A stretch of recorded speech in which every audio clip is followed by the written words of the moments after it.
प्रकार का होता है कि एक वर्ग खुश होता है, दूसरा वर्ग निराश होता है।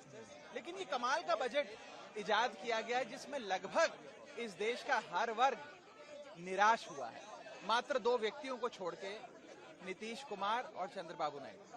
मैं पूछना चाहता हूं कि वो राज्य जिन्होंने अभूतपूर्व समर्थन भाजपा को दिया, अपने राज्यों की लगभग सारी सीटें दे दी, जैसे कि दिल्ली है, गुजरात है, उड़ीसा है, हिमाचल प्रदेश है, झारखंड, छत्तीसगढ़ है, मध्य प्रदेश है, इन राज्यों को क्या मिला इस बजट में? इन राज्यों को कुछ नहीं मिला। और जिन राज्यों ने भाजपा को इतना समर्थन नहीं दिया, या जिन राज्यों के समर्थन से सरकार मुश्किल से चल पा रही है, जैसे कि बिहार और आंध्रा, उनको सब कुछ लुटा दिया गया। तो इससे तो यही सार मिलता है कि जो राज्य भाजपा को कम वोट देता है उसे ज्यादा दिया जाएगा, तो आगे के लिए सीख ले लीजिए।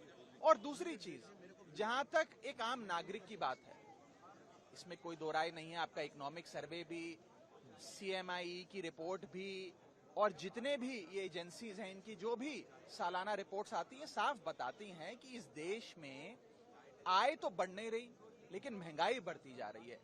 अगर आय महंगाई के अनुसार नहीं बढ़ेगी तो इस देश का हर नागरिक एक महीने से गरीब होता जा रहा है। और उसके ऊपर निवेश करने वाली जो एक बहुत बड़ी तादाद थी इस देश में, उसको लाचारी के कागार पे लाकर सरकार ने खड़ा कर दिया, जिसमें सबसे बड़ा, मैं कहूंगा, बॉडी ब्लो इस देश के इन्वेस्टर्स को दिया गया है, वो है इंडेक्सेशन की। जो लाभ आपको दिया जाता था वो आपसे छीन लिया। इंडेक्सेशन छीनना इन्वेस्टर्स पे टैक्स लगाना नहीं, इन्वेस्टर्स को पीनलाइज करने जैसा है। आप इंडेक्सेशन रिमूव करके एक महीने में इन्फ्लेशन पे भी टैक्स ले रहे हैं। यानी कि आज तक आप खाने की कोई वस्तु खरीदें, कोई सुविधा खरीदें या इनकम कमाएं, उस पर तो टैक्स देते थे। अब आप महंगाई, जो इन्फ्लेशन बढ़ रही है, उस पर भी टैक्स दे रहे हैं, क्योंकि आपसे इंडेक्सेशन की जो एक लाभ आपको दिया गया था वो आपसे सरकार ने छीन लिया है। तो कुल मिलाकर इस बजट ने लगभग हर तबके को नाराज किया है।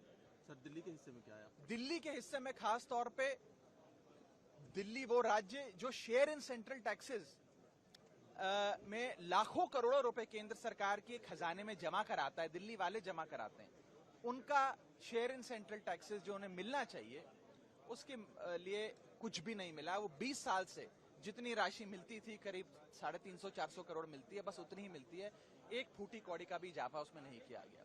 और एक प्रकार से पक्षपात तमाम राज्यों में किया गया है, दुर्भाग्यपूर्ण है। और मुझे लगता है कि शायद ही कोई ऐसा बजट होगा इस देश के इतिहास में जिसने लगभग सबको निराश किया हो। और यहां तक कि अगर आप भारतीय जनता पार्टी की समर्थकों से बात करें, इंटरनेट पे देखें या इंटरनेट के अलावा भी सड़क चलते भाजपा के समर्थकों से बात करें, वो सब भी इस बजट से निराश हुए हैं। मुझे लगता है कि कुछ जो पीनलाइजिंग प्रोविजंस इस बजट के माध्यम से लाए गए हैं, जिस प्रकार से इंडेक्सेशन समाप्त किया गया है, कैपिटल गेन्स पे टैक्स बढ़ाए गए हैं, एटसेट्रा।